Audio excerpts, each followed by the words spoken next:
All right, good evening. Welcome to this evening's City Council meeting. Appreciate everybody being here. It's great to see a full house tonight. So we'll go ahead and get started. We do have a quorum. We'll declare the meeting open. I'm going to ask Councilmember Josh Stevenson if he'll lead us in the pledge and invocation. Please join me in the pledge. I pledge allegiance to the flag of the United States of America and to the republic for which it stands, one nation, under God, indivisible, with liberty and justice for all. Please join me in prayer. Dear Heavenly Father, Lord, thank you for this wonderful day and all the sunshine. A little less sunshine would be okay too. Please be with our first responders as they're doing all of the work they usually do and all the gear they usually wear in just incredibly hot temperatures. Please see their health and protect them as they go about protecting us. It's in your name we pray. Amen. Amen.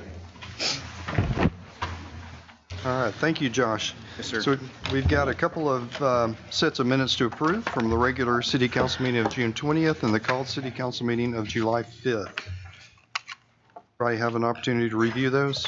Move to approve the minutes from June 20th and July the 5th. Second. Okay, we have a motion and a second. All in favor? Aye. Any opposed? Motion carries. Thank you. This time we have a proclamation. I've asked Deputy Mayor Pam Howarth if she'll read that for us. Could Ms. April Martin come forward from Workforce Texoma? Thank you. All right, this is Americans with Disability Act is what we are wanting to remember. Whereas the Americans with Disability Act, ADA, was passed on July 26, 1990 to ensure the civil rights of citizens with disabilities, and whereas Sherman, Texas affirms the principles of equality and inclusion for persons with disabilities as set forth for the state of Texas and as embodied by the ADA, the laws of the state of Texas, and ordinances of the city of Sherman. And whereas numerous organizations in Sherman and Texas work with constituents and communities to bring forth the promise of hope and freedom that is envisioned by the passage of the ADA. And whereas July 26, 2022 celebrates the 32nd anniversary of the Americans with Disabilities Act. Now, therefore, I, Pam Howarth, on behalf of the Mayor, David Plyler, of the City of Sherman, Texas, by the authority vested in me, do hereby proclaim July 26, 2022, Americans with Disability Act Awareness Day in the City of Sherman, and urge all citizens to recognize the progress that has been made by reaffirming the principles of equality and inclusion and recommitting efforts to reach full ADA compliance. In witness thereof, I hereto set my hand and cause the seal of the City of Sherman to be affixed this day, this 26th day of July, 2022. And we want to thank you for being here. And if you would like, we'll let you say a few words. Thank you very much. Well, I really appreciate everyone being here for the proclamation. Well, but 1 in 3 Americans will experience disability before the age of 65, before retirement, if even only temporarily. That's just all. We all know somebody with a disability, or we may come with one now, or have one in the future. So thank you.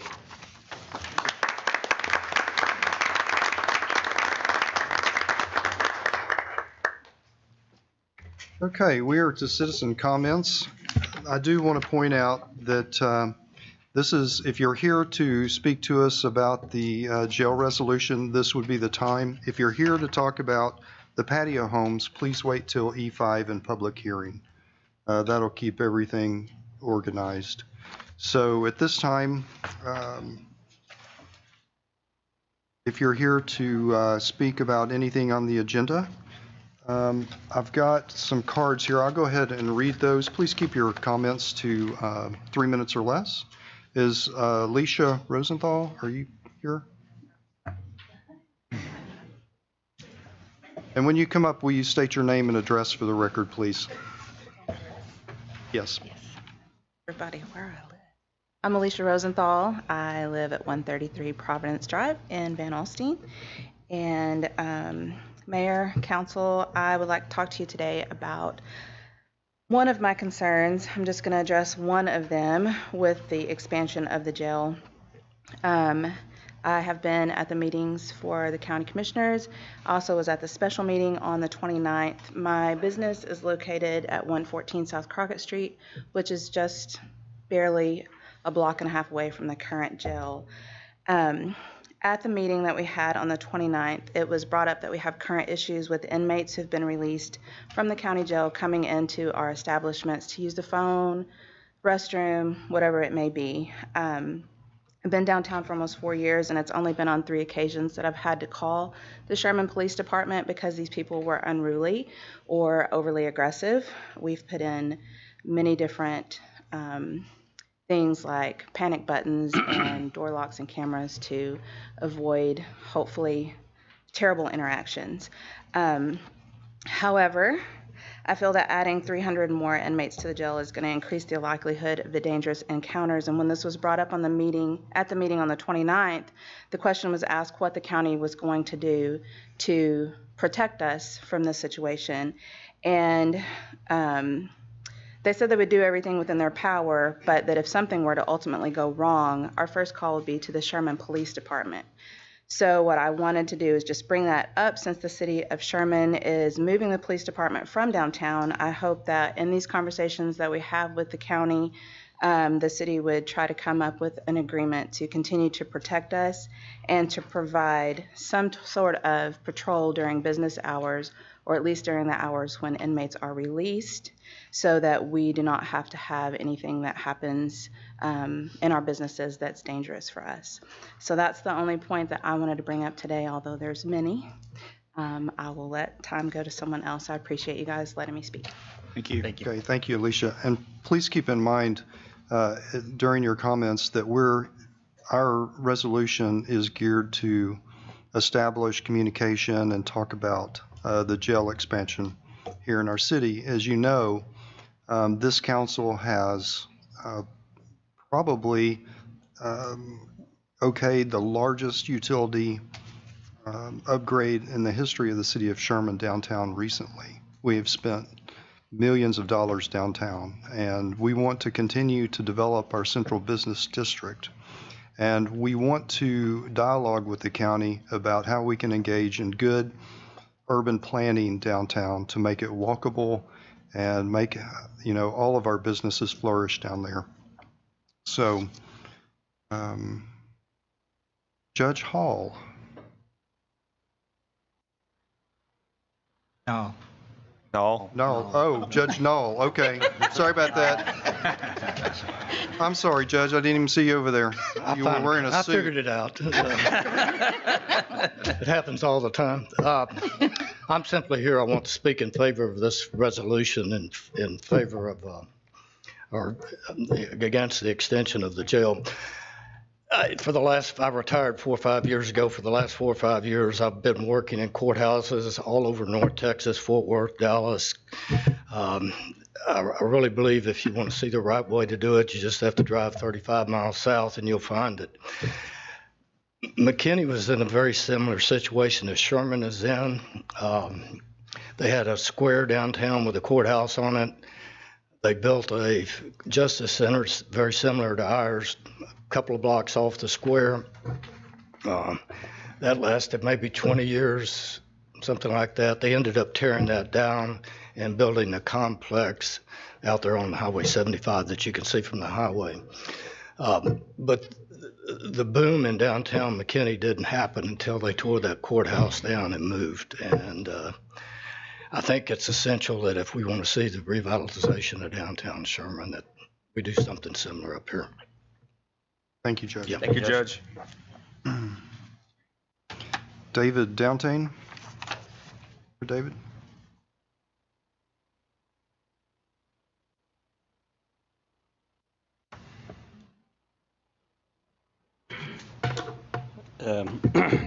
David Downtain, 1612 West Washington, Sherman. Just want to express my gratitude tonight to you, Mayor, and to the councilman and to our city staff for having the courage to bring this issue up. Downtown, thank you for considering opening this up for public forum too. I think the feedback is crucial right now, and it's a critical time for downtown Sherman, certainly. There's been some momentum over the past few years, some support from the council and some substantial investments by several parties downtown. And I agree with the earlier comments that we're poised at a time where the downtown revitalization is essential. The economic vitality that can come from that is substantial as well. I just wanted to kind of close and say we really want to thank you for considering the resolution and for showing our county leadership that we're united in finding a better path forward. Better path forward for the jail, because contrary to what we were told in the sheriff's office a few weeks ago, Sherman does not want this project. And I know it took a lot of courage tonight for that view to be spoken loudly with uncertain terms. Thank you. David. Thank you, Dave. All right, Karen Tooley. Karen? Mayor, Council. I'm Karen Tooley at 1202 South Travis. I work with Downtown Sherman now. It's a nonprofit, and we help promote downtown, as many of you know. In my capacity working with Downtown Sherman now, I get to work with a lot of business owners and property owners, and I will tell you, since this issue arose, I have talked to many, and they are united in their opposition to expanding the county jail. They're also, many have told me how shocked they are that the county commissioners whom we have elected to represent us are doing something that is going to harm the downtown businesses, especially the small businesses, and also how it's going to destroy the vision that we've all been working for a revitalized downtown. Thank you. Karen. Okay. Not taking any chances this time.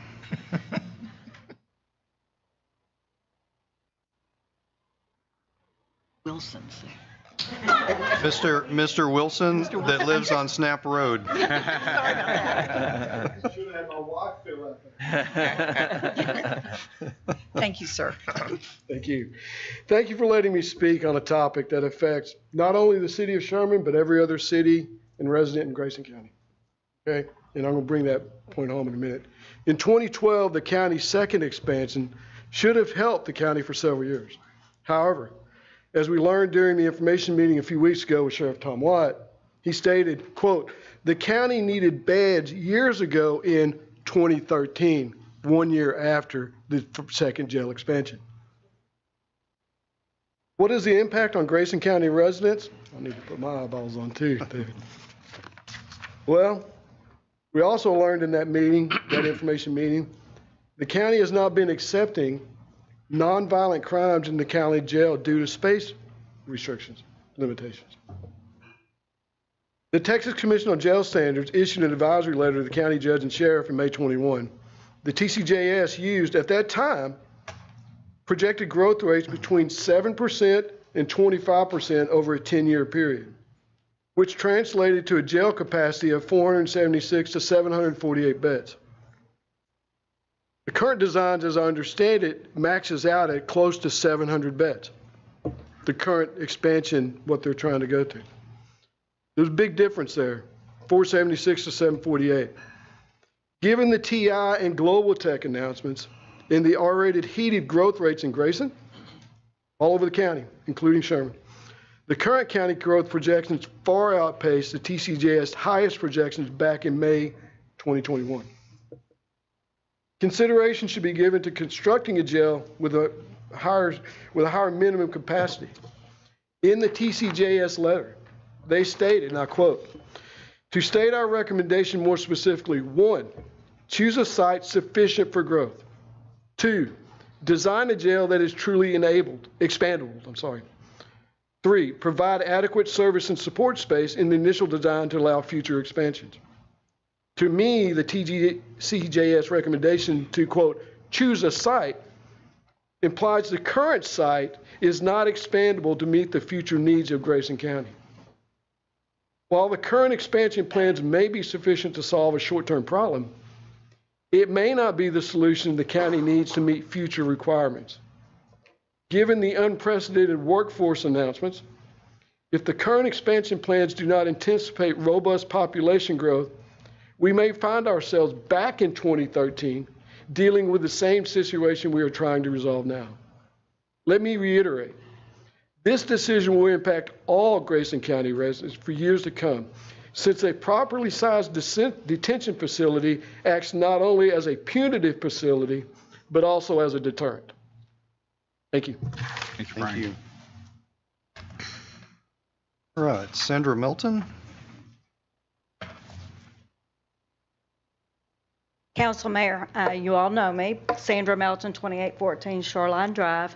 I'm here tonight to also talk about the expansion of the jail, and I realize that the resolution would not have come to be if you all had not gotten together and do it. And I know that you know that not only I as a past council member, but others are certainly against the growth or the expansion in downtown. But I also know that there was closed session with you all discussing money for this.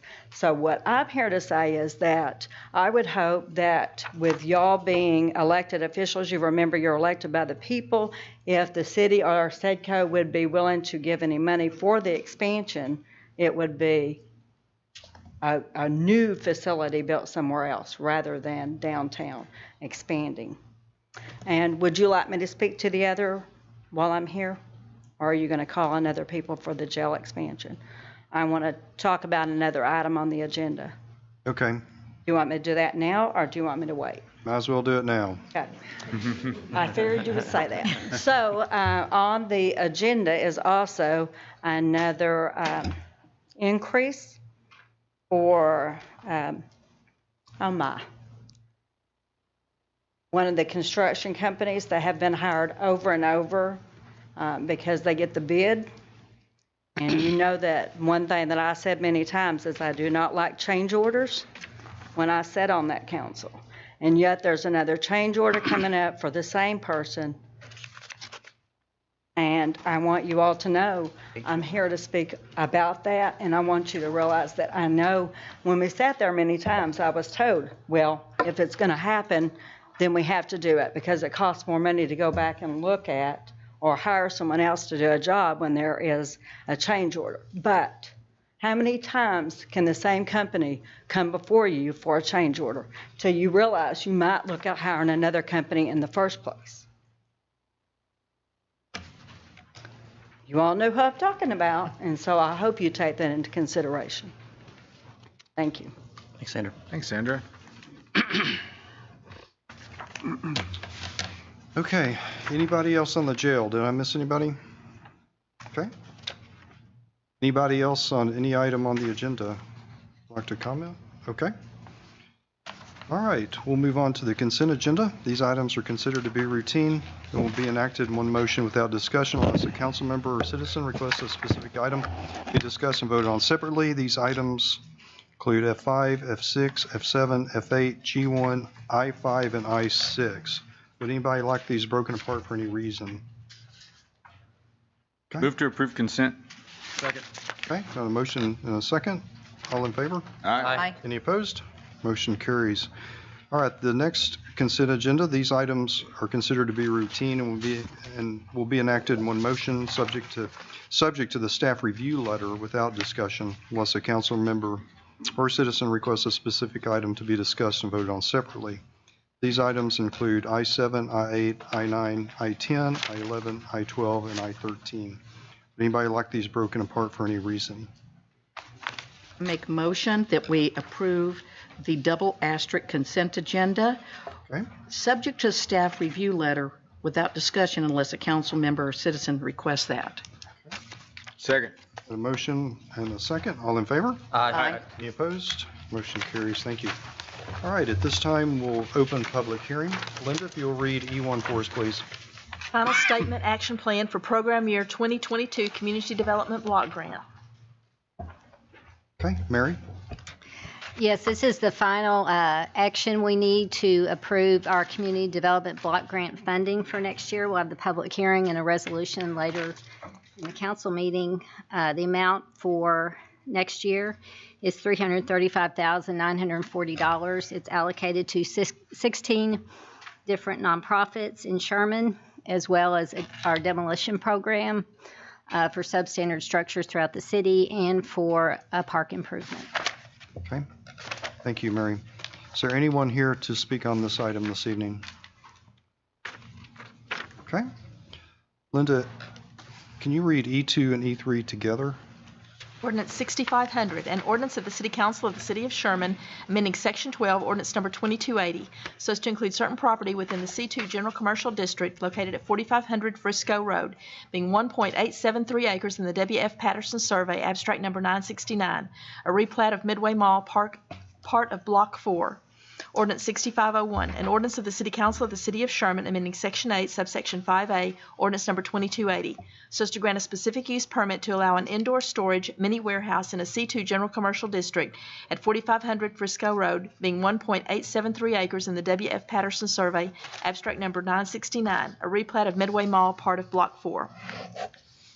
Okay. Thank you, Linda. Rob? Yeah, Mayor, Council, these two items are tied together, but we're going to handle them separately. The first item is for a rezone from M1 to C2. This is part of the request for E3, which was a specific use permit for a mini warehouse in a C2 district. The applicant for the SUP has requested to withdraw this request and for the SUP, but the property owner wants to keep the zone change on there. So those are the two items for that, and Planning and Zoning approved both of them 6-0. Thank you, Rob. Is there anyone here to address this item this evening? Okay. Linda, if you'll read E4 for us, please. Ordinance 6502, an ordinance of the City Council of the City of Sherman, amending Section 8, Subsection 5A, Ordinance Number 2280, so as to grant a specific use permit to allow an early learning and tutoring center, school, nursery, kindergarten, or daycare for children in an R1 one-family residential district at 1817 Glenway Drive, being Lot 9, Block 1 of the Pepper Tree Addition. Thank you. Rob? This item is for a SUP and for a daycare in an R1 district. Planning and Zoning approved the SUP or recommended approval 4-2 with the condition that the SUP be tied to the applicant and that it must be renewed after 1 year from the date of this approved ordinance if so done. Okay. Thank you, Rob. Is there anyone here to speak about this item?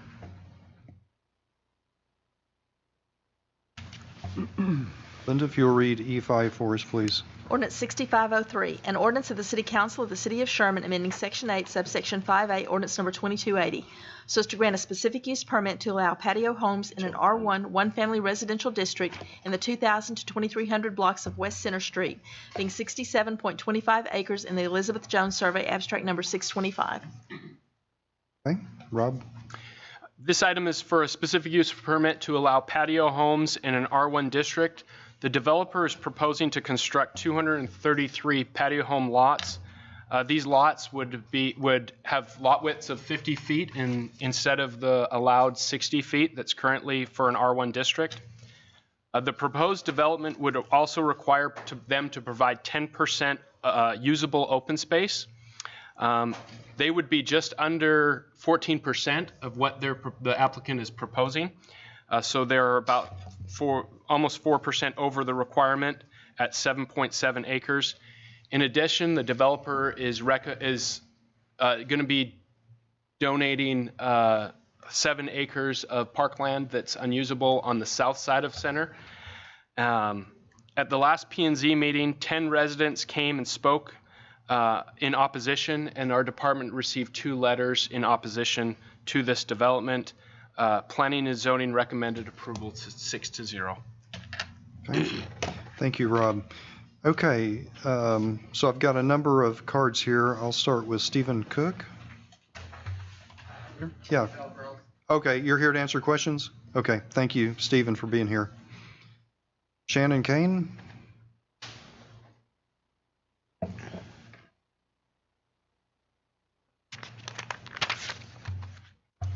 Well, good evening. Thank you for allowing me an opportunity to speak. My name is Shannon Kane. I'm a resident of Sherman for the last, over 35 years now. I've lived there on Cascade for nearly 20 years. We've seen a lot of development. It's nothing that we didn't expect. Maybe the form in which it's coming has been a surprise. Maybe some of the things that have happened along the way have been a surprise. Let me say first, there was an issue on the southeast corner of our development that required attention, and evidently that was dealt with, but it wasn't fun. Then to the west of us, where currently all that has been cleared, I hate to say it, but I came up here and I spoke and I said, let's consider what's going to happen with a bald hill that used to have grass on it that would soak up all that rainwater, since it's at the top of that hill and everything below it is floodplain. Well, when that was cleared, at that point, a big rain came along, water collected behind a retaining fence there, and it flooded our neighbor's home, the Tyners. And I will say the developer did get out there and start working on it immediately, but I don't think it's been resolved yet.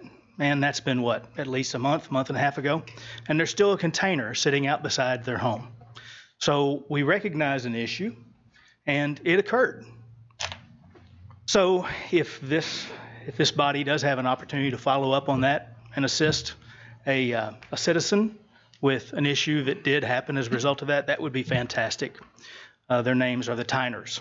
They live there on the west end of Cascade. So that acreage there on the east, yeah, it's a beautiful piece of acreage there. I always enjoyed seeing that when I would drive into Sawyer and drop off my kids there. That was one of the reasons I moved into that neighborhood, was because it was so close to Sawyer. And we were very involved with the elementary school. And now my youngest has left Sawyer and is going into middle school. That it's being developed is not a surprise. Nobody wants to stand in the way of progress. That's not what the argument is here. That's not what the concern is here. The concern is, I'll go back to the first two things I mentioned, the big foot of progress. And how does it impact the people that invested early, invested in the community, the neighbors that are there? And so one of the things that is concerning to people is that Cascade would be used as a through street to Baker, but of course that's only part of the issue. It would be a shortcut to 56. And while I know there is a entry on the north side of this development in blue onto 56, and there's also one onto Center Street, I can't help but wonder why we're not looking at something else down there to help mitigate that, or at least being told about any type of strategy that would mitigate the through traffic that is going to impact Cascade, a neighborhood that we never expected to be used as a through street, okay? We know that high density developments do produce a lot of traffic. Right now, we haven't been told how much traffic to expect. I think 1,500 drives a day is what the Bakers were told to expect there at the corner of what is that? What's the correct name for it? I would say Baker Drive and Cascade. That's unacceptable. That's crazy. 15 from having a few, maybe 100, maybe, to 1,500 a day. It changes the whole nature of a neighborhood.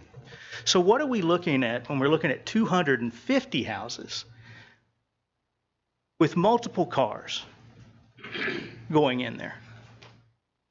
So my question related to traffic is, how would that be mitigated? Would we have an area that is narrowed where people are forced to slow down? Because let me tell you, we already have an issue with people that drive that road at 35, 40 miles an hour, and we call them out. We're a tight neighborhood. That's what we do. We stick up for each other.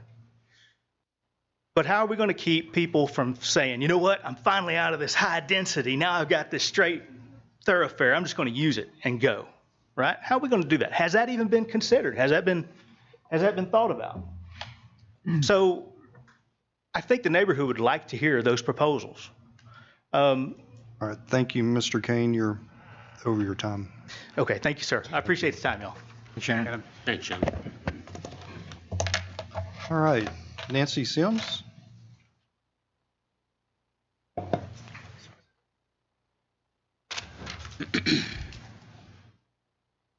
Hi. My name is Nancy Sims. I live at 2509 West Cascade. I want to start out by saying thank you to all of you that do what you do, because this is a thankless job, and you're damned if you do and you're damned if you don't. So I, first of all, recognize that. And to all of the employees, I just want to emphasize that the taxpayers want to make sure that the inevitable growth that's coming is thought ahead so that we don't have any regrets down the road. I've done quite a bit of research. I've figured out and I've learned what we can and cannot ask the city to do about a development that's coming in next to our home. Basically, the state of Texas says we can't do a whole lot about it. The only thing that we can do is emphasize the effect as far as safety and as far as flooding. And the flooding is even on the master plan of the city of Sherman, on the lower section of the south end of that piece of property. It says the surveyor will not be responsible for any structures built on this land. This is a floodplain. I saw that on the master plan. And you want to put patio homes with all concrete, very little greenery, very little grass to soak up all that rain. Also, that south end of that piece of property is flooding right now. People have had to make homemade retaining walls to keep the water from coming into the back end of their house. Then on the west side, there is a new development going in, which we've all been talking about, that's going to connect 1417 to Story. Number one, Story's already to capacity. There's no more room for any more students. So where these kids are going to go to school, that's someone else's problem. It's not yours, but that's a very real problem. If the developer is going to come in and ask you for a variance or an alteration to the master plan and ask for smaller lots, and the taxpayers that have lived here in this neighborhood, we've been there 38 years.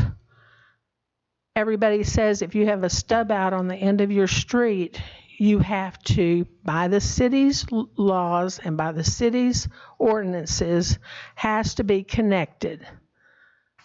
Well, if the developer is asking for a variance and asking for something that is not on the master plan, why can't we do the same thing?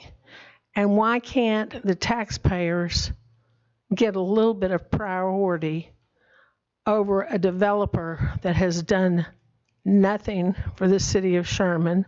He might be a great guy, I don't know. But as far as the floodplain that's coming in, we've looked him up, and on Better Business Bureau, he's got over 200 unresolved complaints right now. So if these people that live on the south end of that subdivision and our subdivision are expecting this man to make everything all right, what he says is one thing, but what he does is totally different thing. And obviously there's 200 people that are ticked off enough to have written complaints to the Better Business Bureau, and evidently he's not an A1 quality builder. He might be a nice guy, I don't know the guy, All I'm saying is, please take a little bit of time. Think about if this were your neighborhood, if this were your home, would you want, I guarantee you, we probably don't have more than 50 cars a day going up and down our street. And now they're saying hundreds from 1417 cutting through that new neighborhood to Sorry and then exiting out right across from Lane Veterinarian. And if you don't think that's a nightmare at drop-off time when the kids are getting dropped off in the morning at Sorry, and now there's going to be another exit from the neighborhood just a few, 25 feet from Sorry's entrance. If you don't think that's going to cause some issues, just go look. Just go look at this map very closely, because we'll have wrecks there a lot more than we have right now. Okay, like I said, thank you very much for listening to us, and at least act like you were thinking about it when you go to vote, because there's nothing more disheartening than somebody saying no and not even looking at you in the eye. That's what P&Z did. Thank you so much. Thank you. Thanks, Nancy. All right, John Gaddy, did I say that right? Okay, come on up, John.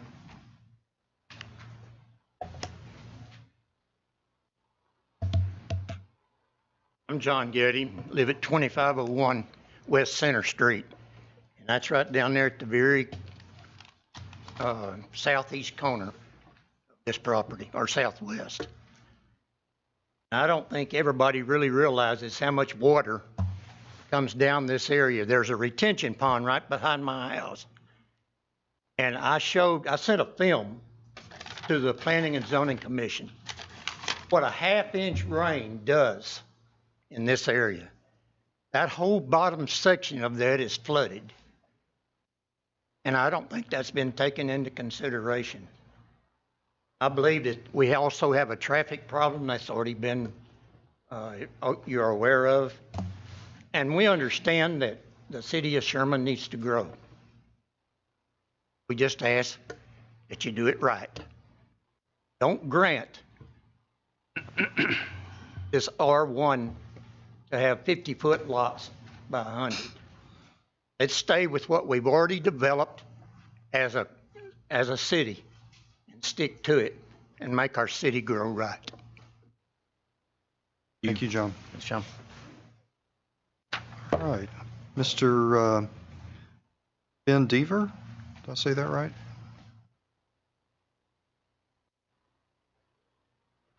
Council, Mayor, thank you for the opportunity to speak today.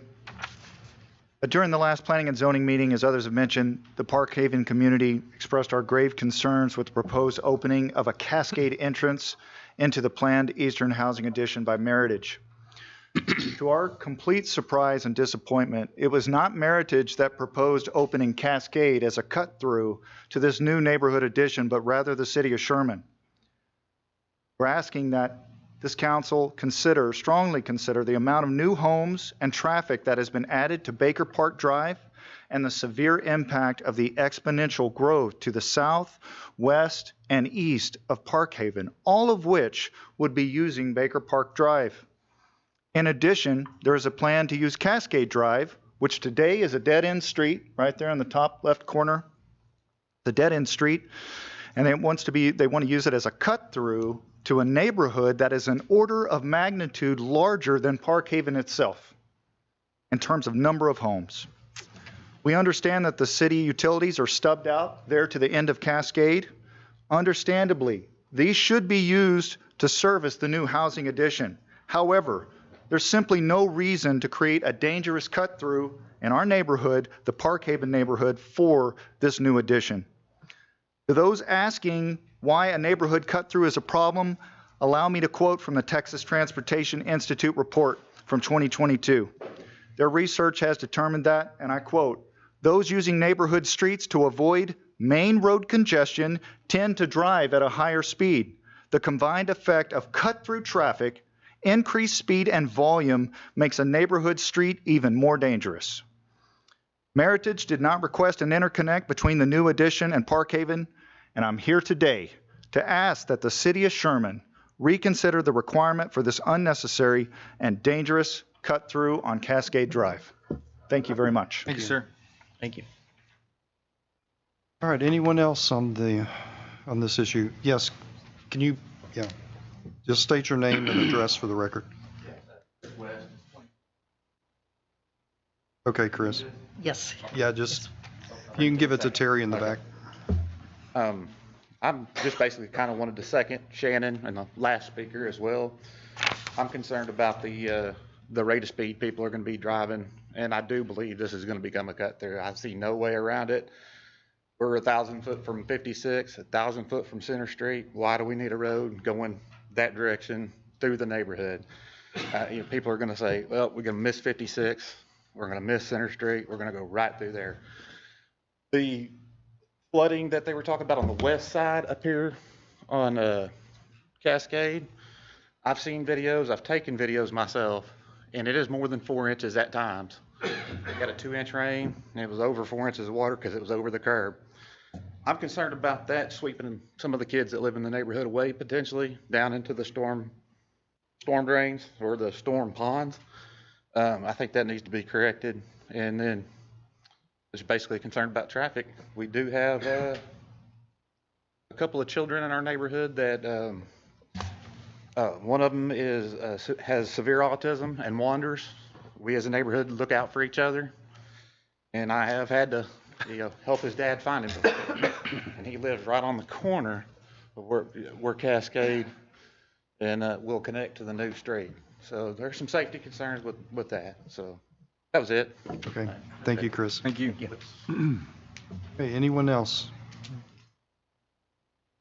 All right. Linda, if you'll read E6 for us, please.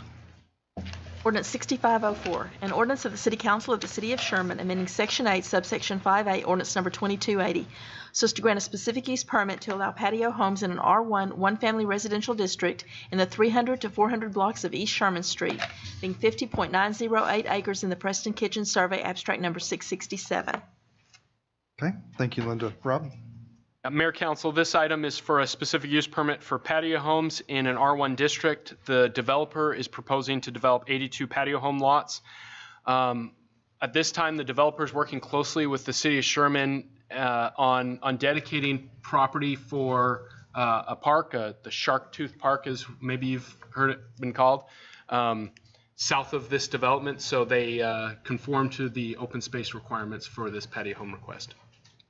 Planning and Zoning voted to recommend approval 6-0. Okay, thank you, Rob. Is there anyone here to address this item this evening? Okay.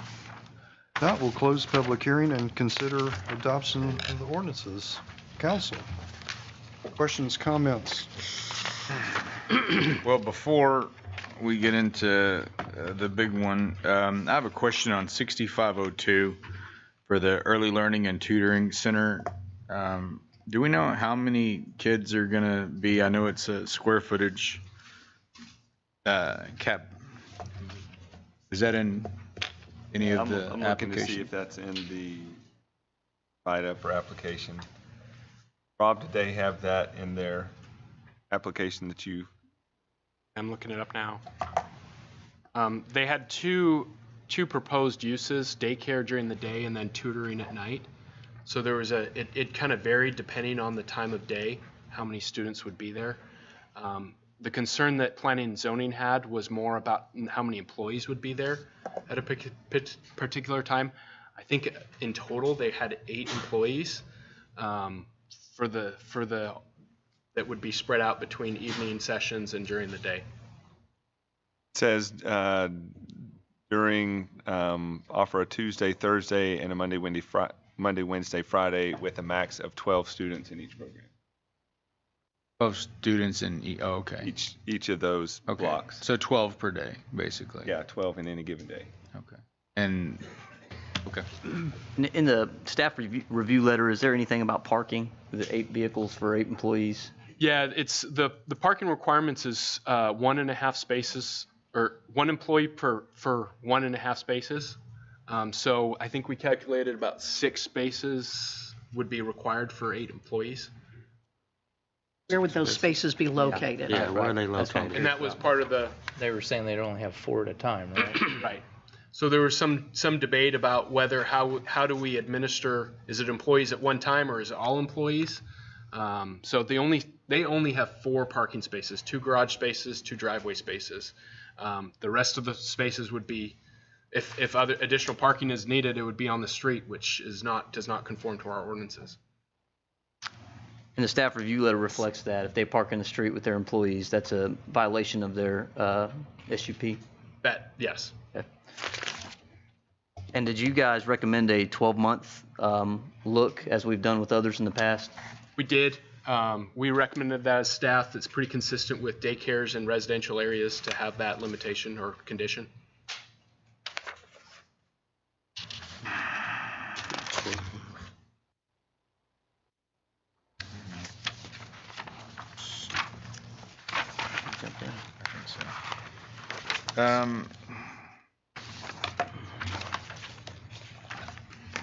Does anyone else have any questions about that before we jump on to E5? Let me ask, so on the 12-month evaluation, how often will y'all, I mean, is there a pattern where we go in and check every 3 months or whatever to make? No, they would just kind of pop up. Essentially, what would happen is the SUP would be done after a year, and they would be required to come back. Okay. And get the permit again. I have concerns, look, about parking, because you're also going to have drop off and pick up and cars out on the street already. And now if you have employees parked on the street, I'd like to get a better plan for parking. Can we table this and see if they can bring us a better plan? Is that allowable, Ryan? Yes, it is. I'd move to table 6502. I'll second that. Okay. Motion and second to table 6502. All in favor? Aye. Any opposed? Motion carries. Thank you. Well, I'm going to go ahead and make a motion only for 6500 and 6501, which was withdrawn. And we can get those out of the way. Is that acceptable? Mr. Lawyer? Yeah, so we don't need to take, is there any action that we need to take on 6501? Ryan? Not if you wish to recognize the withdrawal of that Okay. item. Well, let's just get 6500 out of the way. So I'll make a motion on 6500. Second. Okay. Motion and second. All in favor? Aye. Any opposed? Motion carries. Thank you, council. Right. So I have some questions on E5. I'm sure everybody does. That's our one here. So, okay, first question is, that's zoned currently single-family residential 60-foot lots. That's what they currently have zoning for. No requirement to come before us to build anything in a 60-foot lot currently. No. Okay. I'm just curious, this Cascade Drive that dead ends there, I know historically it's city policy to make sure that those are extended into the new developments. Is there anything that would prohibit this development from not having that entrance and only having one and, 2 entrances and exits? No, from engineering standpoint, the ordinances do call for, connecting to existing stub outs, but there's no reason that the development couldn't just access Highway 56 and Center. Fire code's going to want at least 2.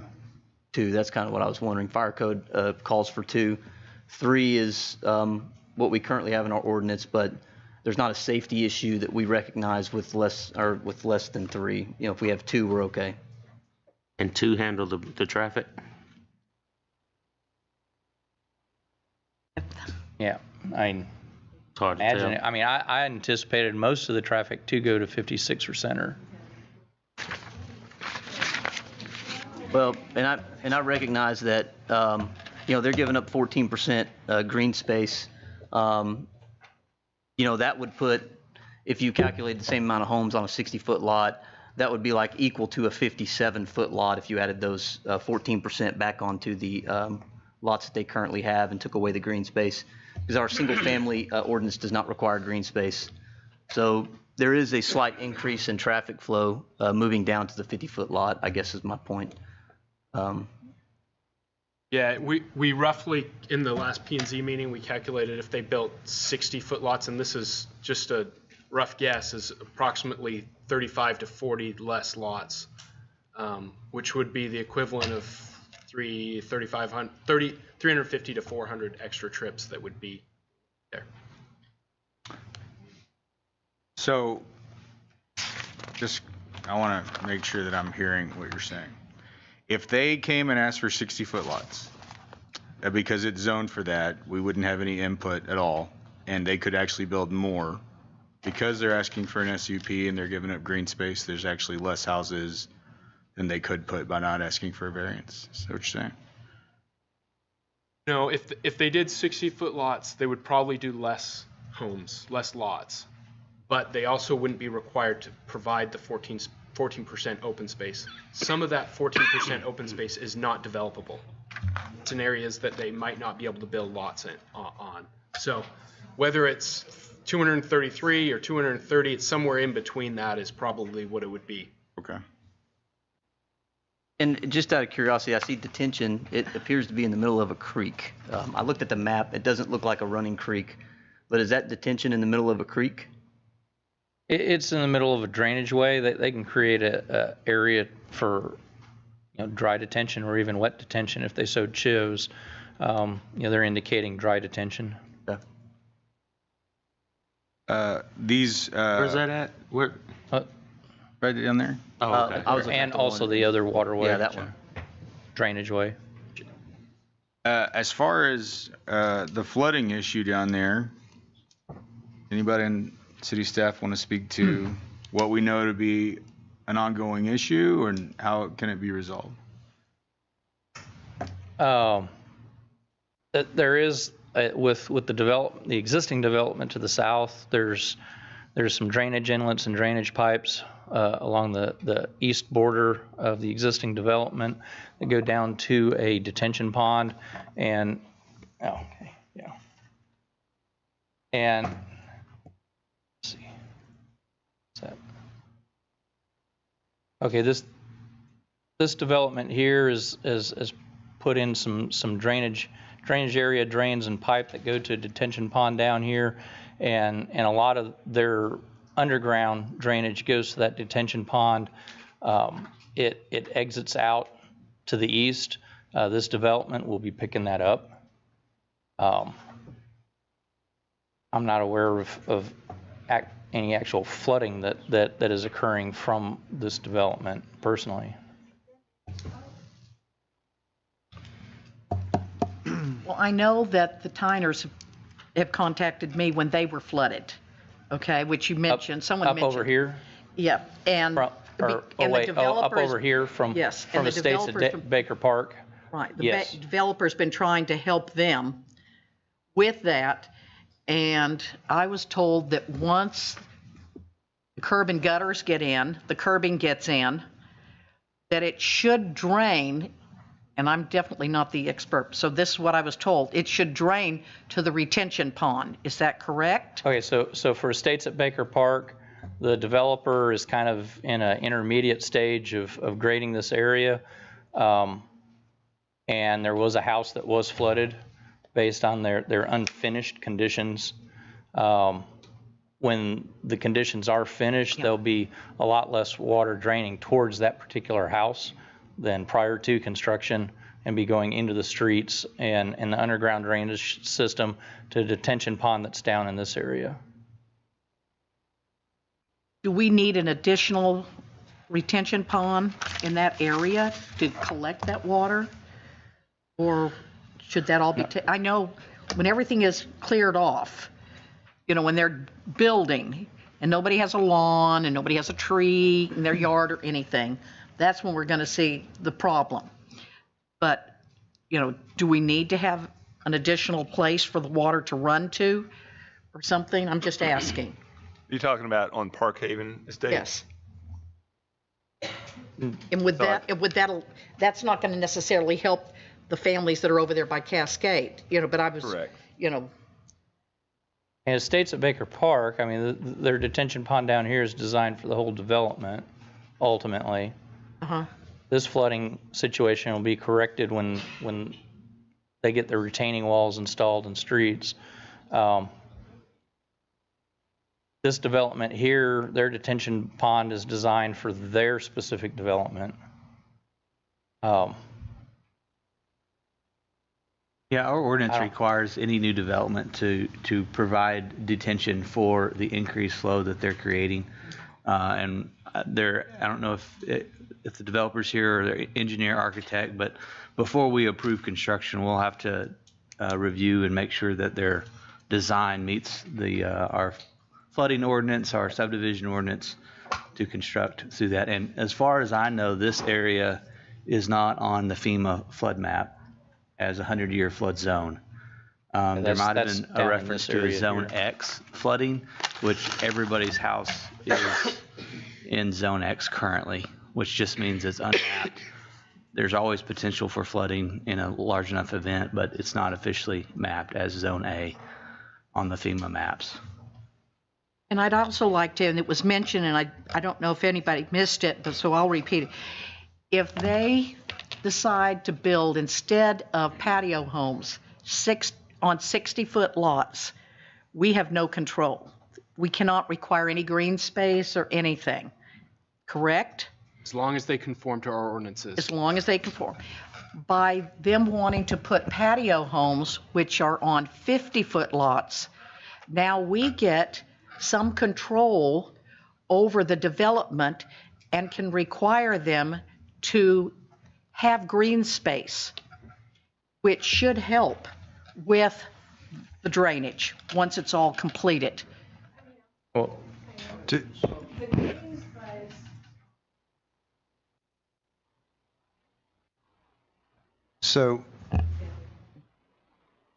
Okay, so let me ask this, and maybe Mr. Cook can answer the question. Do we have a topo on this map? Well, the topography, our GIS contours show the bulk of this draining, most all this draining eastward. And actually, since this drainage area is not waters of the U.S., they could enclose it in storm sewer and have more developable area. They still would require to do detention. I mean, they can't get away from doing detention in these areas, but. Has the progress of the project or the design gone far enough to let us know what kind of drainage we're looking at? I have not seen anything yet. So you want to answer? So I do have one last question for you. So let's just, it sounds to me like, and I know we have our ordinance that requires stub outs to connect streets, but it does sound like we have folks that live over here say they don't mind the neighborhood going in, they just don't want the drive-through traffic. And it sounds like, and I hadn't heard from the developer, but it sounds like the developer doesn't care either way if he drives through or not. It sounds like it's a city issue that we're requiring that doesn't seem to affect anybody but us.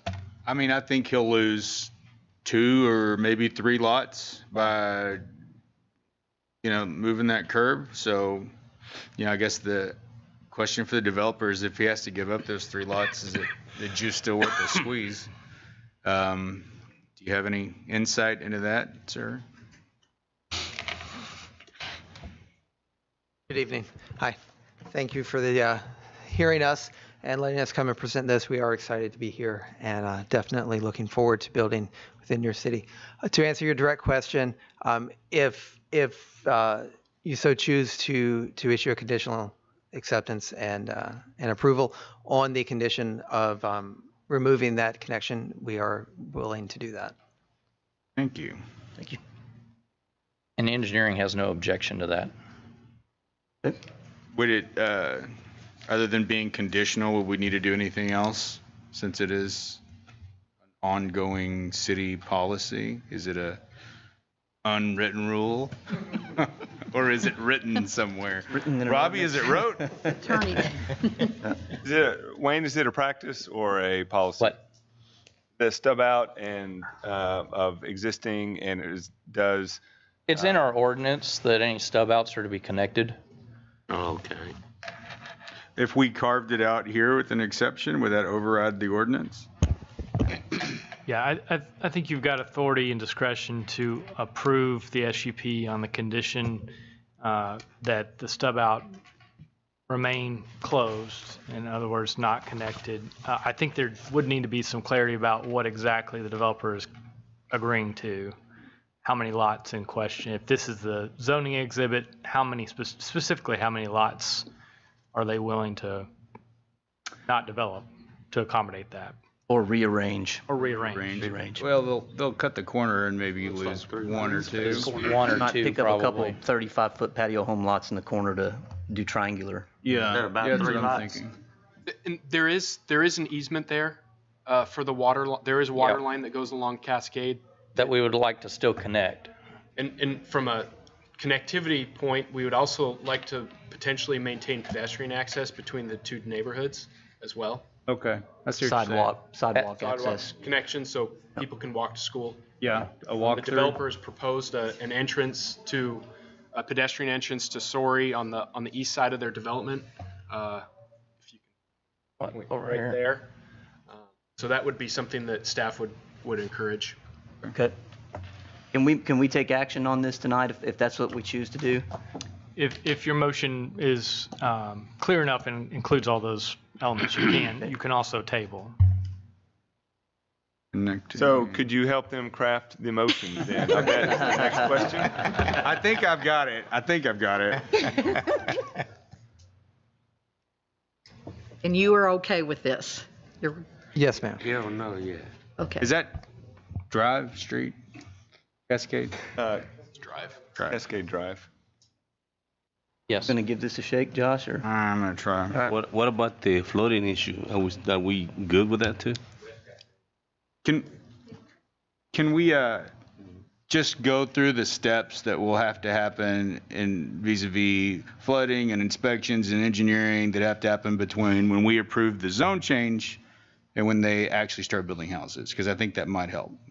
So typically, they don't spend any money on engineering until they know that they are zoned for whatever use they're asking for, whether it's C1 zoning or multifamily or single family. So the expectation is once they know they have the zoning in place, then they'll move forward with full engineering design that conform to our subdivision ordinance. That will include looking at underground storm in the streets, inlets, detention, looking at what the existing offsite conditions are from the existing neighborhood that flows through that creek to make sure that there's not flooding on any new homes.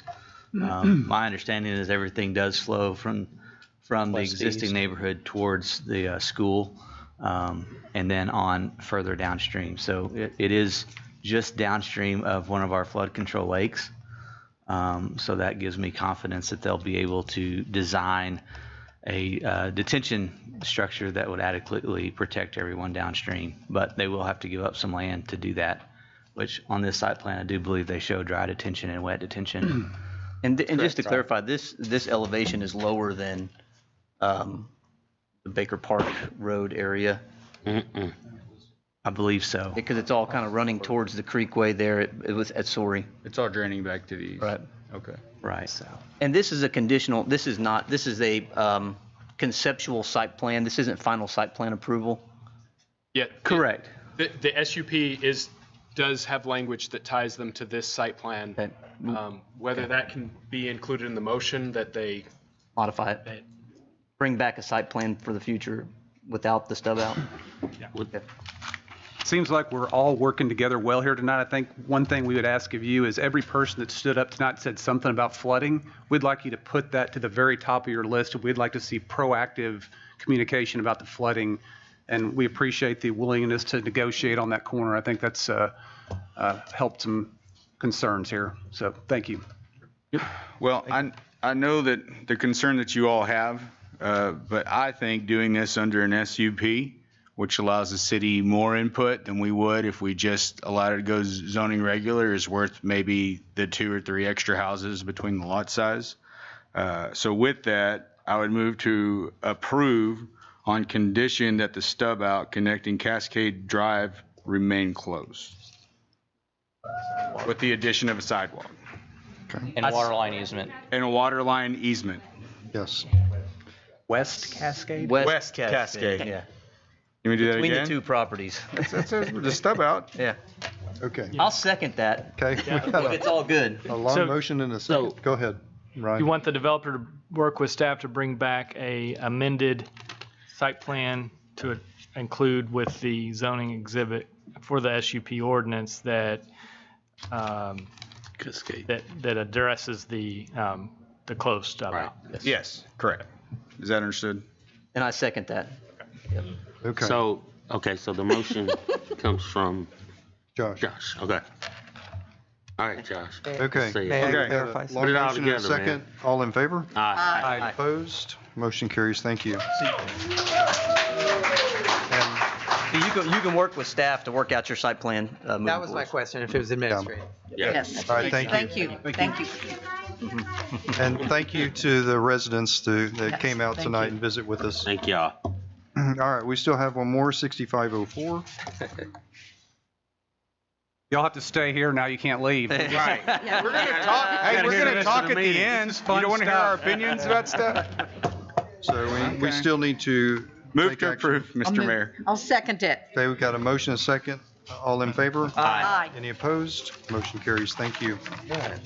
All right, we are to, we'll let the room clear a minute. Yeah, we do thank y'all for coming tonight.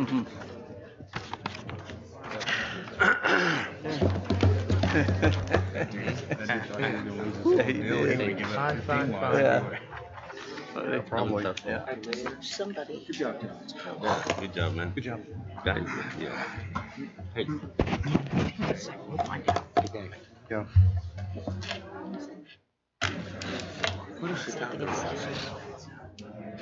We didn't. No. Never happened.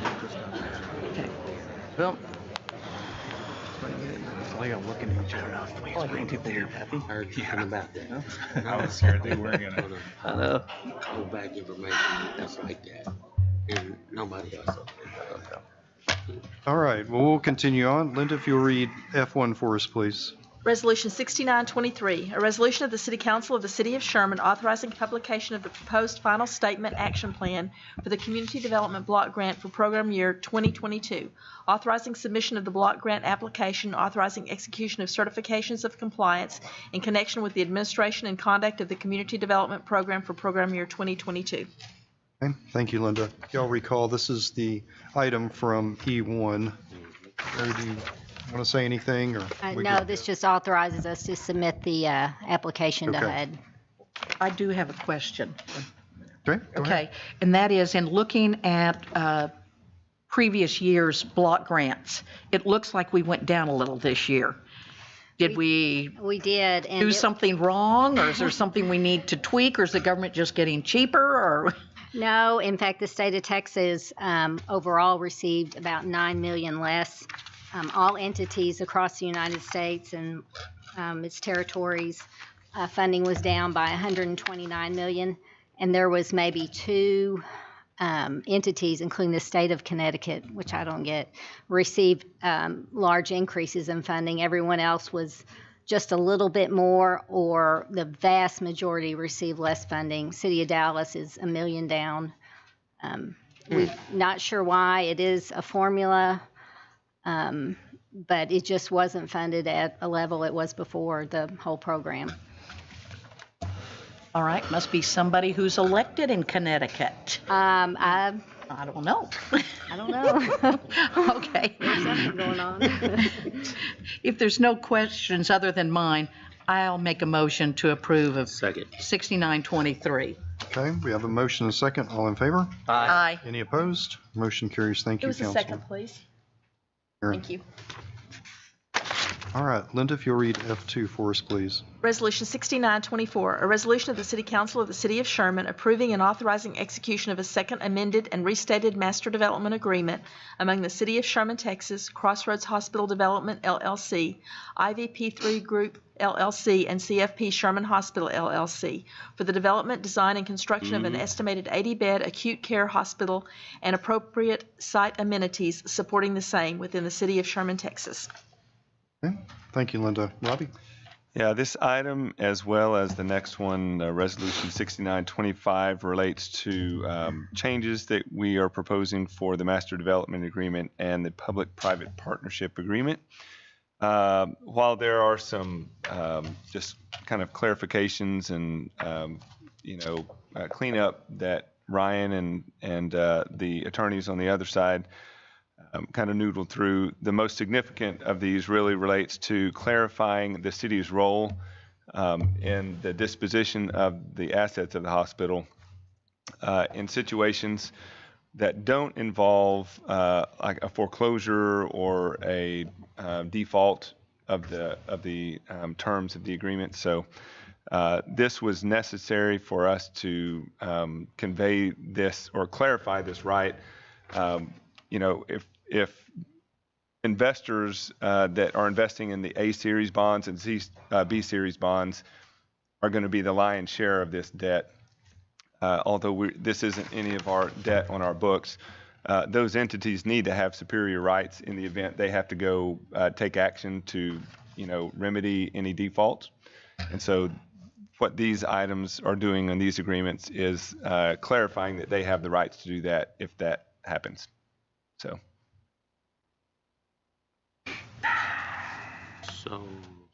that's 24 and 25? So that's 24 and 25. That 24 is the restated Master Development Agreement, and then 25, the Public-Private Partnership Agreement, makes reference to Section 8 of the Master Development Agreement.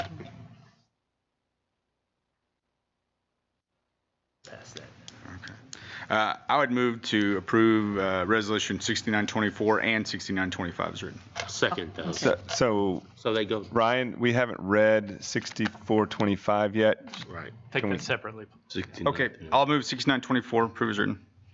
Okay, got a motion? I'll second that one. Second? Okay, all in favor? Aye. Any opposed? Motion carries. Now, Linda, if you'll read 6925. A resolution of the City Council of the City of Sherman approving and authorizing execution of an amended and restated public-private partnership agreement by and between the City of Sherman, Texas, CFP Sherman Hospital, LLC, and Community Hospital Corporation. Move to approve. Second. Motion is second. All in favor? Aye. Any opposed? Motion carries. Thank you.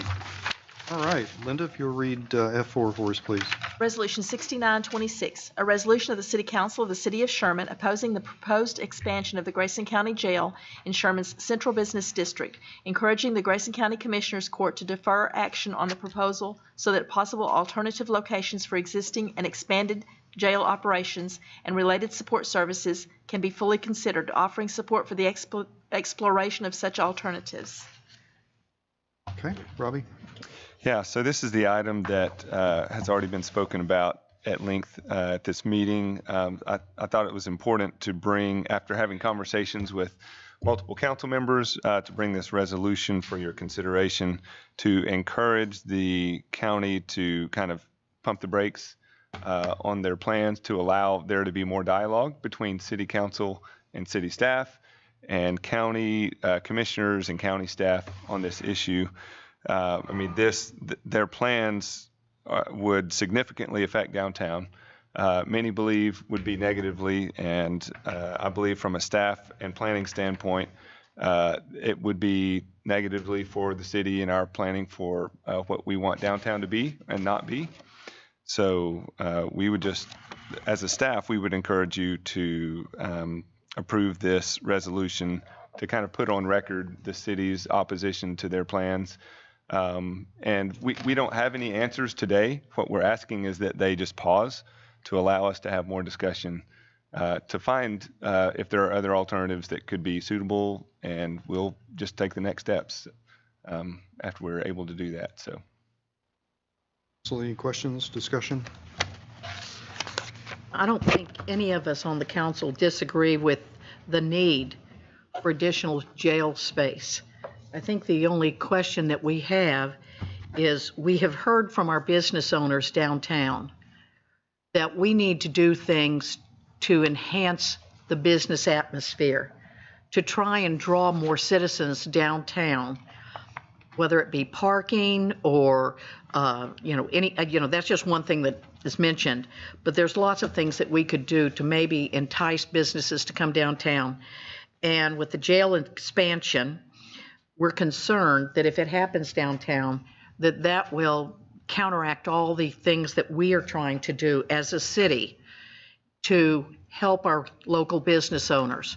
We would like to see more shops downtown. We'd like to see more restaurants downtown, just people down there walking around and looking. And so, again, I just wanted to say we all understand that we need adequate jail facilities. That is not our question. We just would like an opportunity to see if there's alternative locations that might be used. Thank you. Got a motion? I will make a motion for 6926. Second. Okay, motion, couple of seconds. All in favor? Aye. Any opposed? Motion carries. Thank you. All right. We're to item H1. Linda, if you'll read that for us, please. Moore Street from West Travis Street to Heritage Parkway Project, Glenn Vessels Construction LLC, change order number 1, a $338,484.45 increase. Okay, thank you. Wayne? Mayor, Council.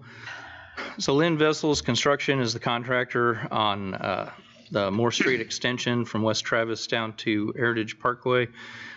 This project has experienced at least a 100-day delay so far, with electric company needing to get poles out of the way. In addition, the vendor supplying the concrete culverts needed for this project didn't make their delivery date that they were supposed to, causing a number of weeks of delay.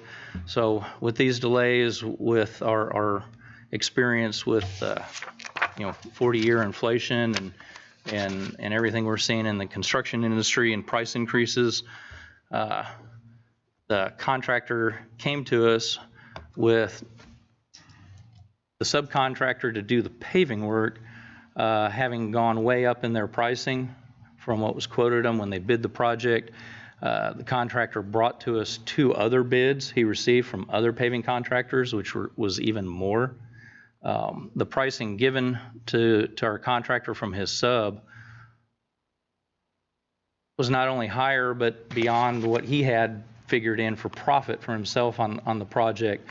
So he is basically asking for us to approve a change order that is that actual pricing given to him from his sub with no profit markup on this.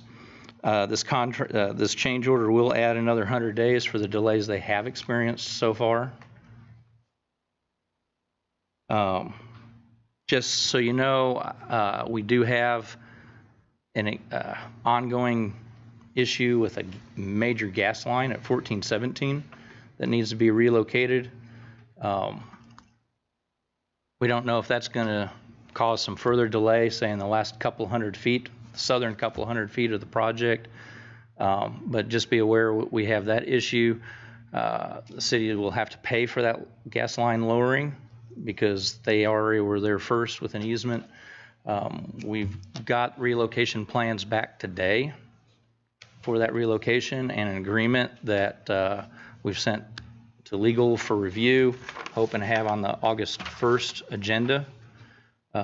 Just so you're aware, that cost with the gas company will probably be $250,000. It's just a heads up on that. And that's a city side expense, right? That's a city, yes. Our responsibility on projects like this are utility relocates, so electrical, gas, whatever else. Yeah, if they weren't in existing right away. What's the total price on this contract? 2.5, something like About that. 2.7. Is that It's Wayne? Yeah, it's 2.7 million is the current contract. Well, I'm going to give you my opinion. And hang on, let's get more information. And I mean, even Not with my this opinion. change order, it's still lower than the second lowest bid that we had. Well, that was going to be my question. What was the second bid?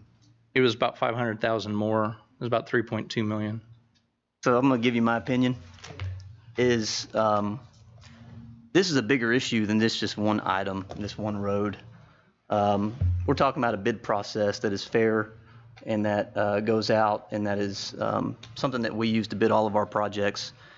And a developer who comes and asks for more money on a change order without a change in scope is able to know what all of his competitors bid the job at.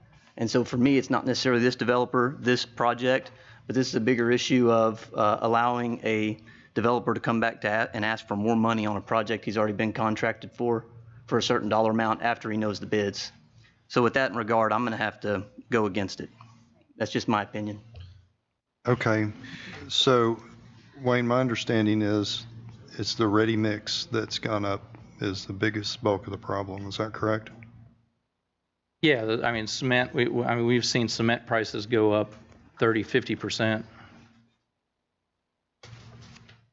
But assuming that the other people that bid the job expected in price increases, you know, for me, it's just not fair to allow one developer to know the rest of the bids and then to raise their price after the other bids come in. It's just where I'm at.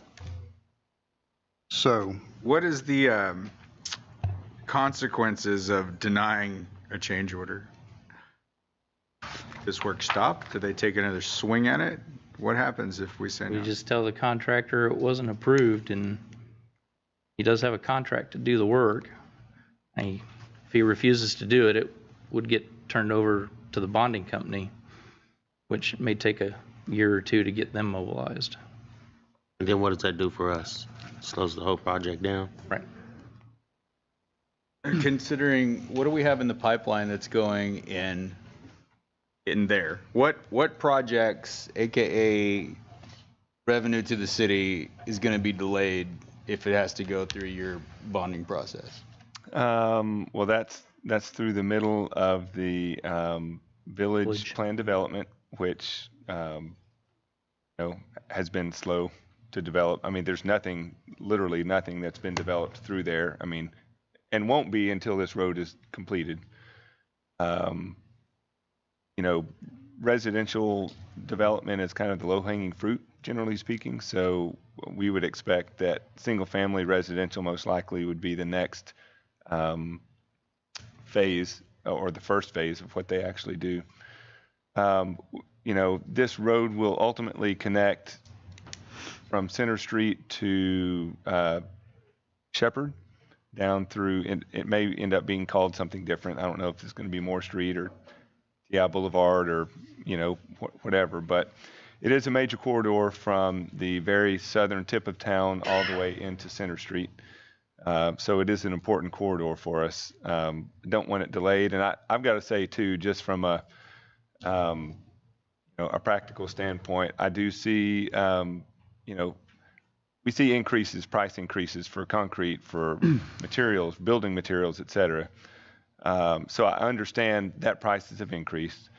I'm also tired of getting the change orders. And I mean, to Sean's point, getting the change orders from the same contractor is bothersome as well. So I get that and don't disagree with that at all. So it comes down to, are we, I don't want to call it calling his bluff, but are we willing to say no to this, which would either cause delays or cause us to have to go through a bonding company? And we've done that before on some projects, and we do not want to do that if we can avoid it. So then the question is, is the juice worth the squeeze on that? $338,000. I mean, that's taxes for one house for 1 year, right? And there are alternatives. You go through the bonding agency.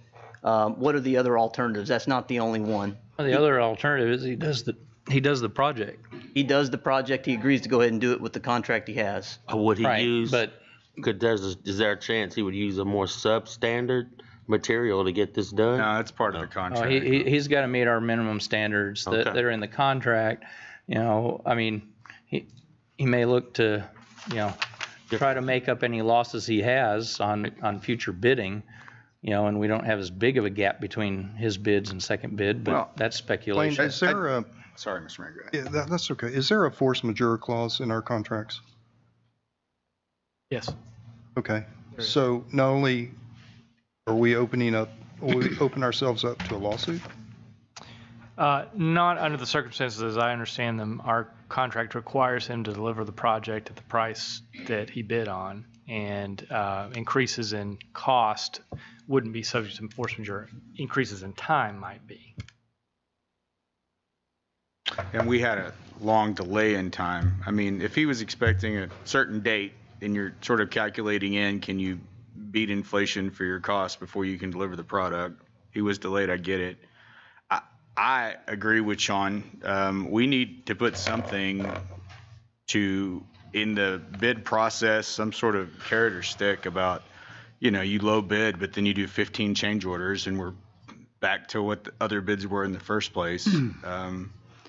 I don't know if denying this is necessarily the answer for that, or is it moving forward, updating and maybe overhauling our bid process, or I don't know, Robbie, what do you think? Well, we have, internally we have talked about, at even our staff meeting today,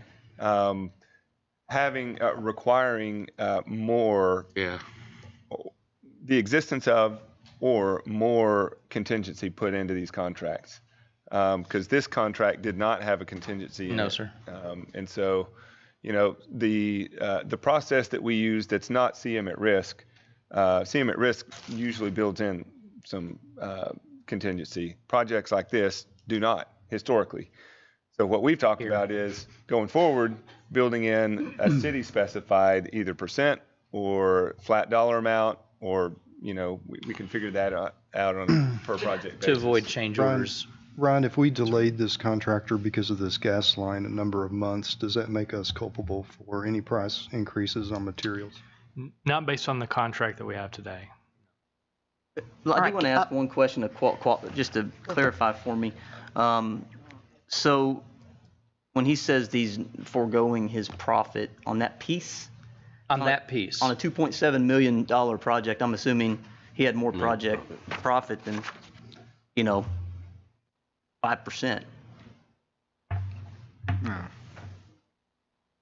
I don't know. I'm just saying. Yeah, potentially. I think the paving portion was about $1 million though. Yeah. The concrete alone is $1 million. So he doesn't make any profit on. Right. I was more so clarifying. He's foregoing his profit on that $330,000 price tag, not on the entire project. No, on the full. Yes, that's correct. It's just for what's related to this change order, which is the concrete and the subgrade work. But this change is just the increase in value. He's also foregoing all the unit prices on his current bid. So if he bid the concrete at I could pull out the exact numbers, but if he bid it at $45 a square yard, the new price that his contractor is telling him he in order to get him on site to pave it, it's going to be $70. That's what he's charging us is $70. So that 45 had something built in, you would assume, for profit. He's losing out on that, and the majority of this contract is paving. So it's more than just the $340,000 of profit. It's more of the $1.2 million of profit that he's losing out on. Our bid process, I have a question about that. And I hate to delay anything, but we get upset when it's like a $30,000 change order or something, and this is just astronomical. Can we keep from allowing other people who are doing bids to see what the bids are? Is that illegal?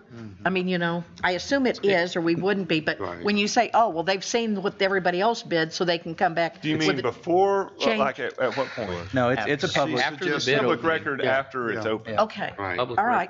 So I was. Yeah, we can put qualifications to our bids in the future to where we have the ability to not pick the low bidder based on solely on price, but on history with working with them, safety factors, those type of things. So I'm getting moving deja forward, vu. Have we talked about this before? we've done that before on a project, and then Yeah. it's going to come down to low bid versus second bid, and whether there's value in paying extra for those contracts. I mean, I'm a pick 'em. It just comes down to if you deny it and the contractor walks, then we're pushing this project back by maybe a year or more. And is that delay worth $338,484 or not? Let me ask this question. How long does it take to rebid the project and get it started again? Yeah. Honest question. So, the difficulty there is you could rebid it. Storm drain is already installed, so that probably wouldn't have to be redone. But if I was a contractor paving, I would not accept someone else's subgrade. Well, I would want to redo the subgrade and the lime. Contracts also require that the contractor receives 75% of what's awarded to them unless there's mutual agreement otherwise. Oh, there you go. There's the rub. I'd like to say something. I'm relatively new on the council, and we have not had a change order yet. So we're looking at two things here: a history of change orders with an individual, and we're also looking at a business/inflation issue, which is two kind of separate things. So we have people in construction on the council. Is there any explanation on what you're seeing in just the business side? This is normal right now for everything, but we're dealing with a person who's done this in the past. Yeah. What you bid 2 months ago for, let's say you put a bid for $1,000 2 months ago, it's gonna be $2,000 just to get it done. So but just looking at these the change order are never fun, like she mentioned earlier, but sometimes are necessary because to complete the job. Something else to consider over here is if we hire somebody else to get it done for, let's say, half of that, is the quality going to be the same? Yeah. Well, I mean, if we went out in the open market and we took bids and we excluded this particular contractor, all those bids are going to be whatever we're paying plus a lot more than $338,484. Right. If we were to rebid it, we run the risk of it coming in a lot higher. One of the solutions that I had mentioned earlier, Robbie, was what if we go to this contractor and say, okay, look, this money is too much. What if we go meet us in the middle? Like, can we table a change order? Yeah. We could have our cake and eat it too. I move that we table the change order. Second. I'd like to say something. I think we need to put on the agenda, or we need to put on record, we need to overhaul our bid process. I agree. Yep. Yeah. I'd like to ask city staff to bring a presentation on that as soon as they can. So just to be clear, so there hasn't been a vote yet, but is it table it indefinitely? Table it, bring it back, let the discussions happen, talk offline. Yeah. And if he doesn't come back with it, then he doesn't come back with it. It's not fair to the public. It's the taxpayers' money to talk back behind the closed doors on this. Well, talk to the contractor on this particular case. Right, to say, hey, we're not going to do this $338,000. We're not going to do it. Are you going to walk away, or are you going to complete the project before we make a vote? Because that's a key piece of information. I too will also be Lynn Vessels. So we're continuing. Well, the item will come back to public for vote if there is a change order, correct? Okay. Okay, I don't quite understand what we're hoping to accomplish, by tabling. I just want to make sure I'm clear. By tabling, it allows city staff to reach out to this contractor. Okay, that's what I thought we were doing. And say that it was not approved, and to figure out what his actions would be if we didn't approve it. You're not approving it. We're not approving it. But if you're tabling it, it is not being approved or disapproved. That's right. Thank you for that, but we'll continue on. Yep, okay. Okay, Yeah. so, Motion and a second, we got him. all right, we have a motion and a second to table it. All in favor? Aye. Any opposed? Motion carries. Thank you, council. All right, receive quarterly progress report from Sherman Economic Development Corporation President Kent Sharp. Kent, come on up. You've been busy. Got any new deals? Mayor, council, thank you for allowing me to come and give this quarterly report. This goes for a period through the end of June 2022. I think you should have received the report in your agenda, so it was pretty long. I won't go through all of it, obviously, and I think everybody's looking for a little brevity here, so let me just hit the few of the high points.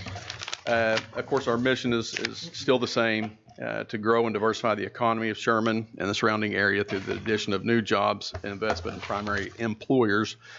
We listed some of the highlights under two, some of the accomplishments within the last quarter. Obviously, we had the Globotech announcement here in Sherman that we were selected as our new home over Ohio and South Korea.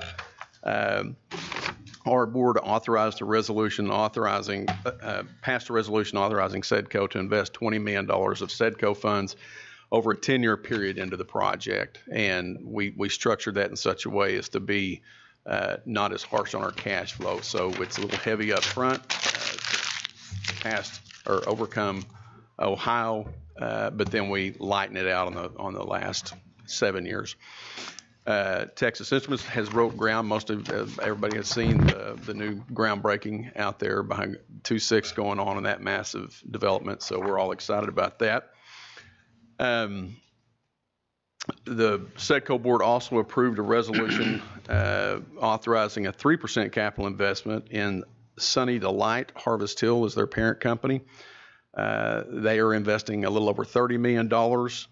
This project is going to add 2 new product lines to their current facility, and hopefully up to 74 jobs. We've got a lot of employers looking for employees right now. It's just finding those employees is a challenging process, and we're hearing that across the board. We also presented 2 checks, one $50,000 check to, and this is our RISE program, to a new company called the Charlotte Letter. This is a couple that started a new company. They make adaptive apparel for children with special needs. They're located in downtown Sherman, and they plan to add 17 new jobs over the next 5 years. And then we presented a $100,000 RISE check to a company called Arctic Bracing with their investment of $1 million.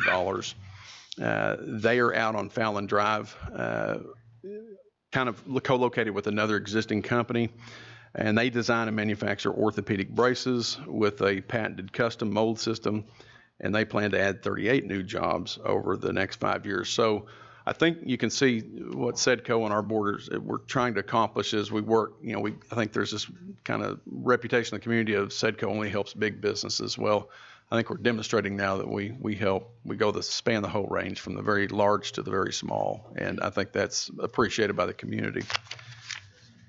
As far as next quarter, I won't go through all those, but I guess the big one that I'm trying to personally accomplish is I want to substantially increase my business retention and expansion visits. I need to get into the plants of the companies here now with COVID hopefully behind us and not kicking up in the near future.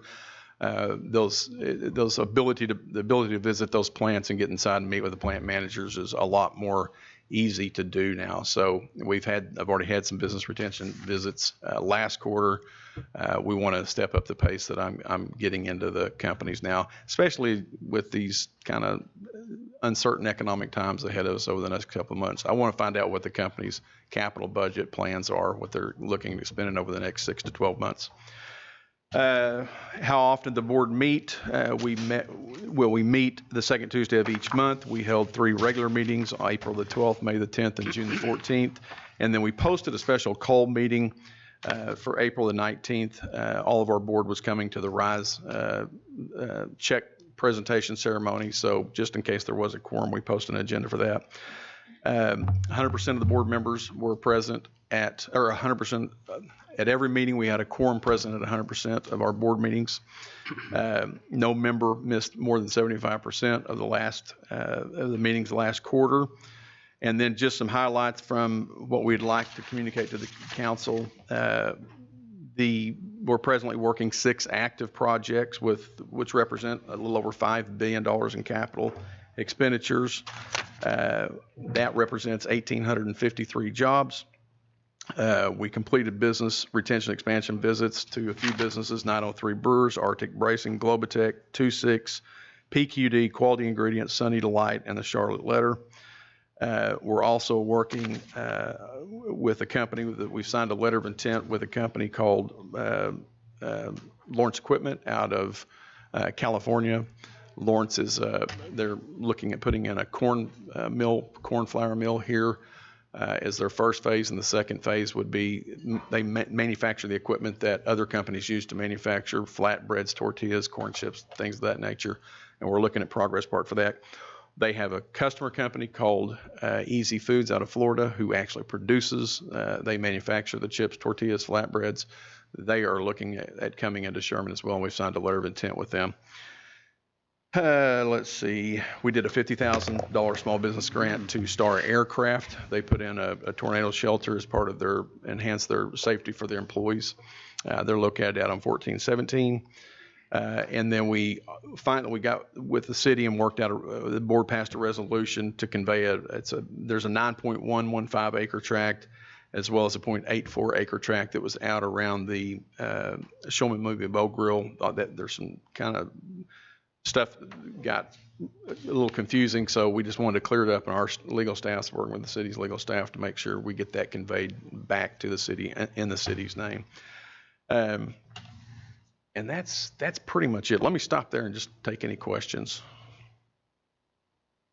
No new billion-dollar deals? Oh, no. What happened, Ken? We went 30, then we went to 5. It's going in the wrong direction, Kent. Well, I will tell you this. I was invited to speak at SMU with some kind, I can't even pronounce it. I was at the table with some very CEOs of these big tech companies this Saturday. I felt like a screen door in a submarine, man. I was way out of place. But they were all, we had 6 or 7 congressional congresspeople that had given their speech.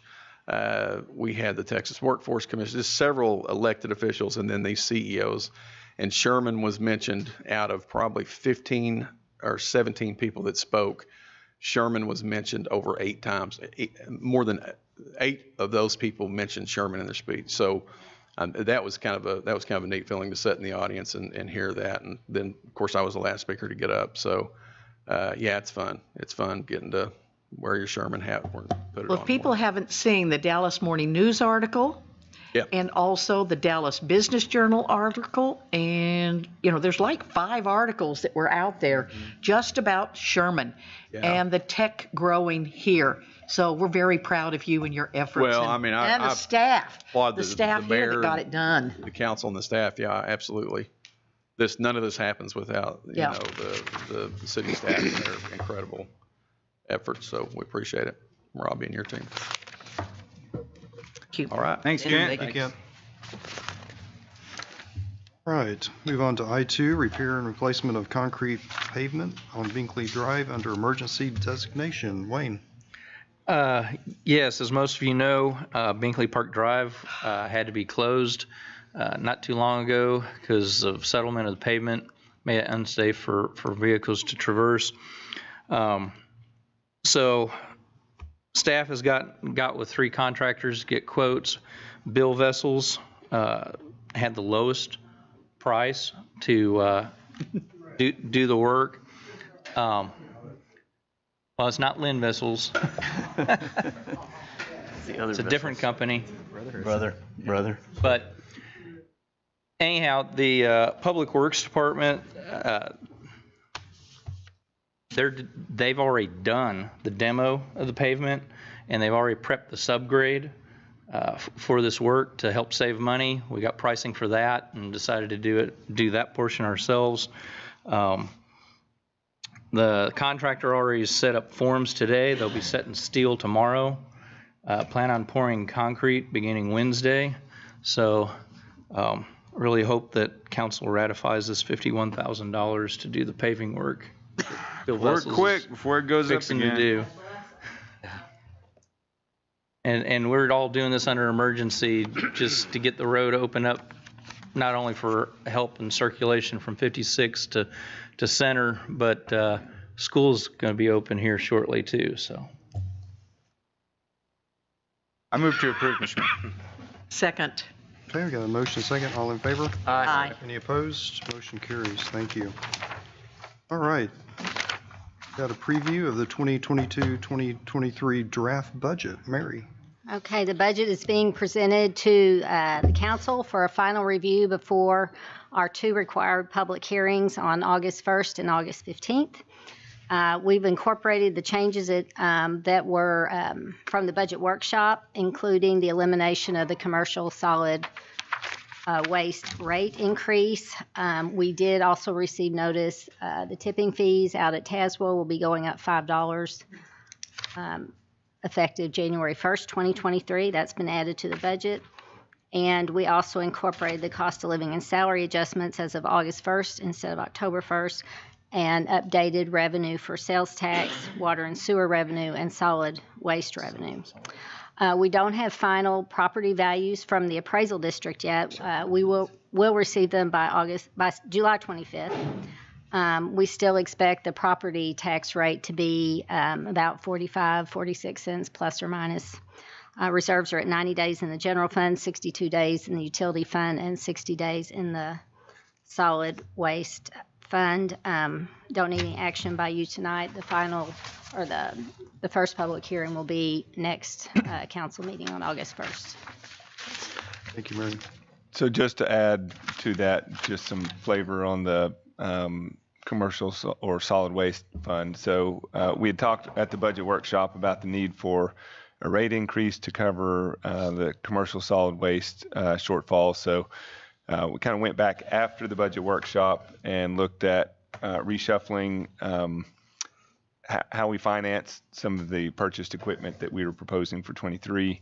So financing it versus purchasing out of cash, which we typically do, is what resulted in us not requiring a rate increase for 23 for that. So that was the goal, or that was the exercise we went to. So you wanted to give us different direction, we'll consider that, but that was the reason why we back to the drawing board on that. Well, I guess my only concern, and y'all have to forgive me since I wasn't at the budget meeting because I was sick. It seems like the price of everything is going up. Mary, are we seeing inflation reflected in what's going out the door? We are. The fleet and equipment. Not only do we have uncertainty, but it's price increase plus uncertainty. So we have, historically we've added 5% for inflation. We've added more this year, and we did find out 5% was not even enough this year. So it's been a tough year, and there's a lot of uncertainty, especially around the larger pieces of equipment. Okay. So now would be a time, preferably, if you have any changes or thoughts about the budget, we would like to know those now, because the next time you see it, it will be in ordinance form and be more difficult to go back to the drawing board. One other thing that I'll point out as well is there's still some uncertainty on the what the ultimate values are going to be for our tax base. That has a direct impact on the calculation of what the tax rate will be. So we're just giving kind of a one of these, somewhere between, 45 cents, 46 cents, 44, somewhere in that range is where the numbers are going to fall. We just don't know until probably, the end of this week or maybe first part of next week when they have to certify the values. So we feel assured that there will be a tax rate decrease, and it will be substantial. We just can't tell you what the numbers are yet without this final dollars. But that won't change the budget because our dollars for property tax revenues will be what they will be. It'll just change what the rate actually ends up being. So, well, I feel like, considering the rate of inflation, and I'm glad you guys found another way to skin the cat, but why can't we have our cake and eat it too? I would just be interested in see dollar for dollar. I know we're very competitive there already compared to our peer cities, and I'm just wondering if we're leaving money on the table that we don't have to. On the commercial solid waste stuff? Mm-hmm. Yeah. Yeah. So we're with the increase, we'll be right at average. I like average. Well, so, and to clarify, I asked him to look at that because just 2 years ago, we increased the rate on commercial solid waste by 18%. And I felt like we probably were hitting commercial customers a little bit too high compared to everyone at large, given the fact that TI is going to come on board in the next couple of years, and their water rate, what they're going to do to drive revenue into the city with our water rates is going to more than offset anything that we could ever imagine. Yeah, I agree. I agree. I was just wondering. And there's one other aspect that is to yet be seen. So Tazewell is raising its gate rate, and then they'll put that in the mix. Out of that will fall the amount that would be available for distribution to the member cities, the 3 member cities. Yeah. So we still don't know exactly. We can project, but we don't know until next year, after this rate increase, the gate rate increase comes into effect, what impact that might have on their distribution to us. So kind of a lot of moving parts. There is. Yeah. That's why we got Their to where hope we that are. our distribution will be going up. That is certainly my hope. Yep. But that won't be borne out until this time next year. When's the next meeting? Next Tazewell meeting? Mm-hmm. Quarterly? I don't know. I think it's probably sometime in September. September? Well, okay. I would just, I agree. I mean, it seems like we're going to have, with all this construction, a ton of commercial opportunity, so Yeah. maybe more. So we might be in a good place anyway. I guess we can always raise rates later. Yeah. Okay. Okay, any other discussion? All right, Linda, if you'll read other business I-4 for us, please. Final plat approval of Three Oaks Addition, Section 2, being 50.908 acres in the Preston Kitchen Survey, abstract number 667. Kirk Allen, Three Oaks Development and Construction owner, and Underwood Drafting and Surveying Incorporated surveyor, 300 to 400 blocks East Sherman Street. Rob? Yeah, this item is related to E6, the SUP for patio homes at Three Oaks. We couldn't address this item in consent until the SUP was approved, so it is now before you. Okay. Final plat approval. Council, any questions or comments? Move to approve. Second. Okay, motion second. All in favor? Aye. Any opposed? Motion carries. Thank you.